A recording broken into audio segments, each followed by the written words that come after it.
Hey everybody, today I'm going to be starting a brand new series talking about mechanisms that I would love to see more of. So again, these are very particular parts of games that I think are very compelling, and I think they could be recycled in future designs because they are that clever. Now, before I get started on the 10 games for this episode, I want to give a shout out to the show's sponsor, KIENDA.co.uk, who are my go-to online retailer. And if you use the link in the show notes or the QR code, then you can get 5% off your first order. And I should say before we begin that these games are in no particular order in terms of preference or anything like that. But let's start at number 10. And at number 10, I have the slide puzzle mechanism from Juicy Fruits. So Juicy Fruits, very simple game, little resource management collection style game, but the kind of core focus on the game is this kind of old traditional slide puzzle where you have this kind of tight little board where you're going to be moving little tokens as far as you want, kind of horizontally or vertically, and depending on how many spaces you skip over, that's how many resources of a particular type that you'll get. So you can kind of free up runways to get more efficient moves. But I think of the potential of this mechanism, there are so many different things you could do with it. So for example, you could build the mechanism around what's revealed under those tokens, or maybe wherever that token has hit, that's the resources you'll get, stuff like that. So I really do think the potential for this mechanism is, I think we've barely scratched the surface. I do like what Juicy Fruits has done with it, in terms of how far you move is how many you get. But again, there are so many ways you can invert that mechanism and make it different. And as far as I'm aware, and I could be wrong on this, there are no other games that have used that mechanism apart from Juicy Fruits, at least nothing of significance. And I really do think there's so much untapped potential there. So that is the slide puzzle mechanism from Juicy Fruits. At number 9, I have the retreat mechanism that I've seen in a couple of different card games. For example, I've seen this appear in games like Air, Land and Sea, and also a game called Elements. And I believe there are other games that have done this as well. So what I mean by this retreat mechanism is that you are incentivized to give up earlier in the round if you don't think things are going to go your own way. So it has this kind of push your luck chicken style mechanism where you need to assess your state of play kind of really early in the game, because if you want to fight to the bitter end and then you lose, you are going to suffer a lot more kind of catastrophic consequences as compared to kind of reading the room, reading the state of play and backing out early. So I think the prime example of this is Air, Land and Sea, where if you don't like a bunch of cards, maybe the first play isn't looking good for you, you can say, I'm going to pass the round, I'm only going to suffer -1 point, or only going to give my opponent 1 point, compared to giving them 6 points as if I fight to the bitter end. So again, I love that idea of the mind games that can come into play here in terms of trying to intimidate your opponent by maybe playing really powerful cards at the beginning and the rest of your hand is rubbish, so therefore they might kind of get a misconception of what your actual state of play is. Or the reverse of that, where you want to maybe play some weaker cards in terms of, with the aim of luring your opponent to play more cards, and then hopefully start playing your more powerful cards, and then forcing them to stay in the game. Therefore, you are going to get more points when you win. So clever. It adds a whole kind of meta decision into the game, and it really ups the tension for me, especially when it comes to Air, Land and Sea. So I'd love to see more of that. Every time I've seen it, it has worked wonderfully. So that is the retreat mechanism from Air, Land and Sea. Next up, I have the worker programming mechanism from Vasco da Gama. So Vasco da Gama, pretty straightforward worker placement game, but this programming mechanism completely throws the game on its edge, where you need to think ahead of how your workers are going to trigger and the order they trigger in. So every single worker in this game has an initiative value assigned to it. So 1 is going to trigger first and 20 is going to be the last one to trigger. So you need to be making sure that you are placing your 1, say here, to collect the resources that you need for your, say, number 7 worker, and then you want your higher valued workers, which are going to be slower, to be the last thing to trigger essentially, and put them in the relevant place. But the fact that you have a race for the spots in the first place, because the actual worker placement slots are limited, you are pulled in a lot of directions, because you might have a really low initiative value token, but you might not need to place that yet because that that nobody else really wants to go to that particular zone. Very clever. It is a brain burner. It definitely makes you, again, think in a different dimension. But again, I think the potential of this is completely untapped, especially when you add in kind of layers to that mechanism where you can actually end up bidding for the workers in the first place. So, in Vasco da Gama, for example, you have to use this little push your luck game in terms of getting the lower valued workers, which the ones you really want, because they're going to be so fast to trigger, but that comes at a risk. And you can make that a bidding mechanism. You can do any kind of push your luck mechanism in terms of claiming those. So yeah, surprised we haven't seen much more of this. And again, to my knowledge, I could be wrong. I think Vasco da Gama is the only one to really kind of focus on that mechanism. Next up, I'm talking about Faiyum, and in particular the deck delving mechanism, as I like to call it, where you are very carefully managing your hand of cards and the order in which you play these cards. And this has some similarities to a game like Concordia, where you're playing a bunch of cards and you're playing one card to pick up all the cards you've already played in order to continue with the game. But the twist on Faiyum is that when you choose to pick your cards up, I think it's only the first 3 of them are free, and from then on you have to start paying to pick up more cards, which means you have to be very careful about the order in which you play them, because the earlier ones you play are going to be quite expensive to retrieve. So what it means is that you might want to play your cards that you're not too fussed about keeping hold of, because of course you're constantly deck building. You want to play them first so that they don't come at a premium to get your better cards back, and you can't even skip over cards, so you have to pick up every single card along the way. Again, it makes the decision making so much crunchier, so much more meaningful, and I tend to like games that put a focus on the prioritization of certain actions rather than just doing what you want and hoping things work out. You have to very meticulously plan what you want to do, and when that comes hand in hand with a Euro efficiency style game, it's just a wonderful blend of mechanisms. So again, never seen this mechanism used before. I tend to like games that put a focus on tight hand management, and Faiyum's kind of deck delving mechanism I think is a great example of untapped potential. So that is the deck delving mechanism in Faiyum. Next up, I have a mechanism from one of my favourite designers, but not one of my favourite games from this designer. So this mechanism is featured in Stefan Feld's Carpe Diem, and the mechanism in particular I'm talking about is the scoring mechanism, where at the start of the game you're going to have a ton of these variable objective cards, which are going to be your scoring cards, and you're going to be putting them, I believe, in a 3x3 grid. And all these different scores will have cards will have different scoring criteria on them. So, X amount of points for doing this and this and this. But at the end of each round, you can place your scoring token in between 2 of those cards. And once that particular spot between 2 of those cards has been claimed, nobody else can claim it for the remainder of the game. So if you're really focusing on one thing, you can try and score that first and then shift your priorities into something else.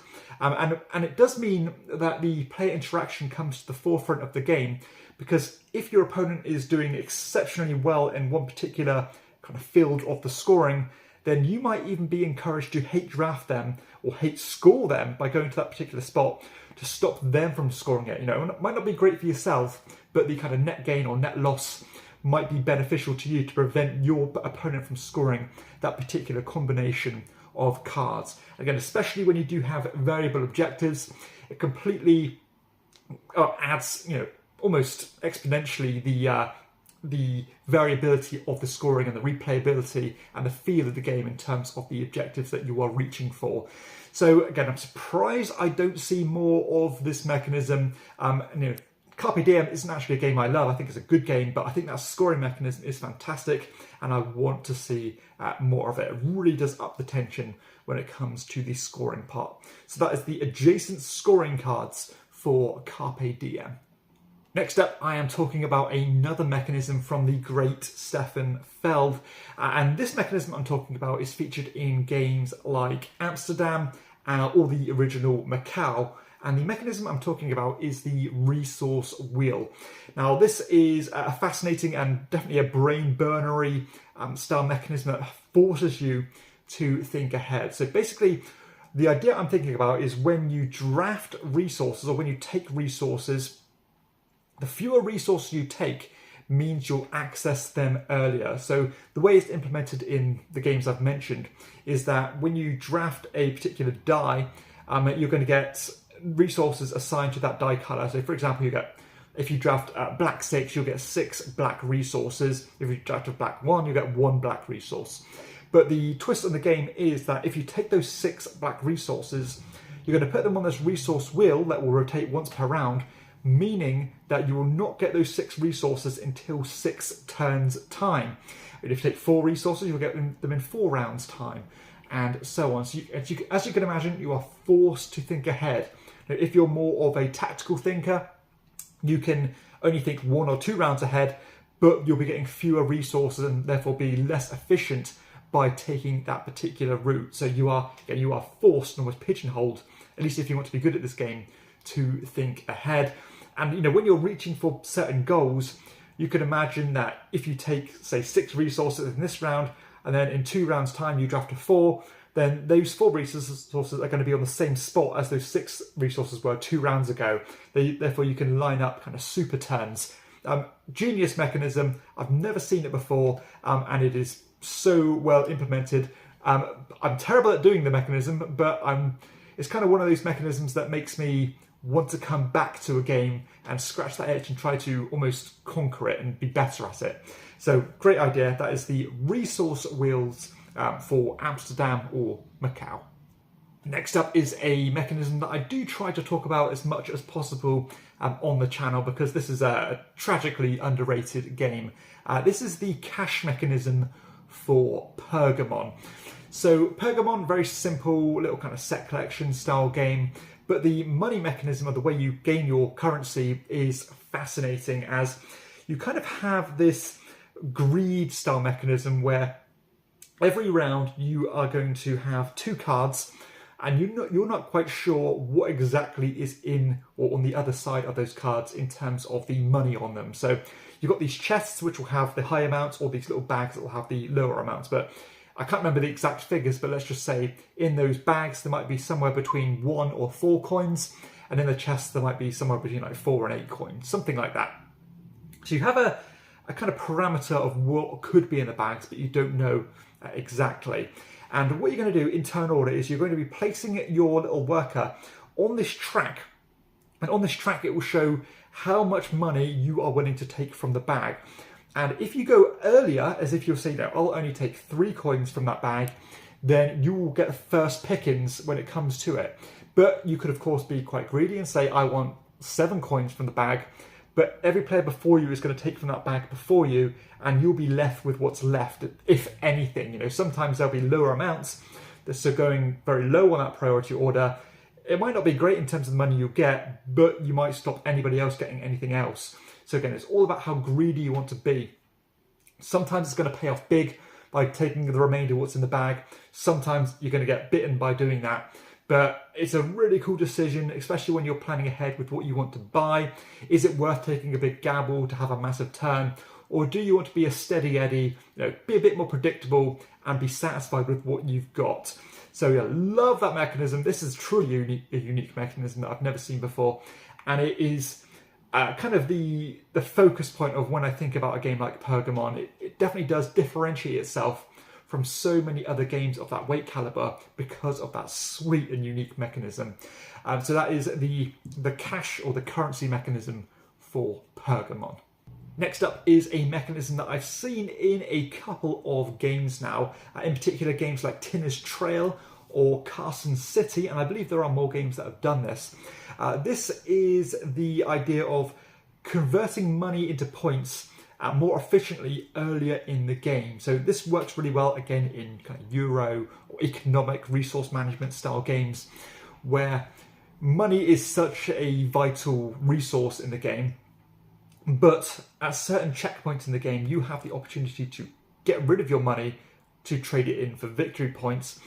But you have to kind of strike that perfect balance of leaving enough money in your kitty so that you can actually progress in the game and keep buying what you need to buy, but getting a better ratio by doing it early. So you get kind of rewarded for taking a bit of a risk. Do you want to cash in 50% of your currency, even 75% of your currency to get a really good conversion of points, but maybe leave yourself in a very tight and restrictive position in the future rounds where you're not quite sure that money you're going to gain is going to come back, or you haven't got that little nest egg to rely on. Now, I particularly like this in Tinder's Trail, where the market is always in flux, and you even get better priority, or you get better conversion rates based on the passing order as well. So, do you want to pass early, get a really great conversion rate, and go from there, or do you want to, again, make sure you've got that little security blanket in terms of having the resources, because even right to the end, yes, you could trade them all in at the end, but you've missed out on a lot of points where you could have not done, you didn't even need that money anyway, so you could have converted it into victory points at a much better conversion rate. Wonderful idea.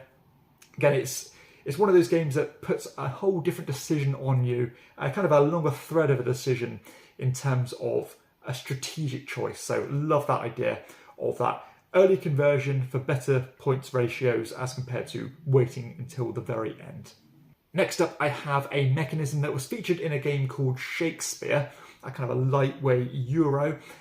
This is the idea of bidding workers in order to get turn priority. So you're actually bidding to have fewer workers for the round in order to go first. So I believe in this game you have like 5 or 6 workers potentially, but you could say, you know what, I'm willing to only have 2 workers, which of course is not great at all, in order to get first priority. And this is great for like worker placement style games where there is a real scarce availability of taking certain actions. And the cool thing about Shakespeare is that it's often a very viable choice to only take 1, 2 workers into the round, as opposed to getting 5 or 6 subpar actions that you didn't exactly want. You're getting a lot more for your turn, but you're not getting the exact spots that you needed. There's even different dimensions you can turn on this one, which the expansion for Shakespeare did explore, where if you are saying I'm willing to take, say, 2 workers into the round, that means the remaining 4 points I would have had of the 4 workers could be used for something else. So, are you willing to take 6 of this currency to take none of this one, or 2 of this one to get 4 of this one, and so on. So there's different ways you can approach this, but again, I tend to love games that put a real focus on going first, or ways you can manipulate or bid for or interact with your opponents in order to get that initiative priority. And I think the Shakespeare mechanism is probably one of the best examples I've ever seen of a turn initiative mechanism being used to an excellent standard. So that is the bid, or the bidding mechanism to take priority actions in Shakespeare. And the final mechanism I'm talking about today was featured in a game called Kashgar, Merchants of the Silk Road.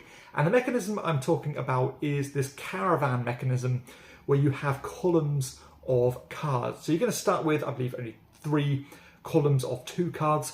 And whenever you play a card, which has to be at the forefront of one of these columns, you're going to take that card and move it to the back of that particular column, and you're adding more cards to these columns as you go. And what this means is that you have the kind of autonomy to line up sequences of actions perfectly. So another game that really rewards strategic planning and thinking ahead, because you might want this card to trigger, and then this one, and then this one, meaning that you want to bring certain cards to the forefront to activate that particular sequence of cards in the right order to be as efficient as possible. So it kind of blows my mind that this mechanism has not been mainstream. It's not been widely implemented in many games, considering how many deck building games there are out there. For me, this just seems like just infinite untapped potential. This should be as common as the deck building mechanism itself, in my opinion, especially when it comes to those conversion style games, convert these resource into this resource, or these engine building style games is what I'm trying to say. Again, maybe I'm the person who has to do this, because it seems like this is just again, crazy unexplored potential. And I think it's a mechanism that anybody can latch onto, considering how popular deck building games are. And it's all in front of you. I love that, the idea that you can see your entire display of cards at all times, and you have a complete, again, autonomy and control over what you want to do. So a really cool game. I think it was sadly capped by a limited array of cards. It could have done with more support in terms of expansion material, but that mechanism is a work of art. So that is the caravan mechanism in Kashgar. So there we have it. That concludes the video. Hopefully you have enjoyed it, because I do have a few more of these to come. Now, if you have enjoyed it, please be sure to hit like and subscribe to the channel and check out my other content too. But for everybody else, I'll see you next time on Chairman of the Board. Bye-bye.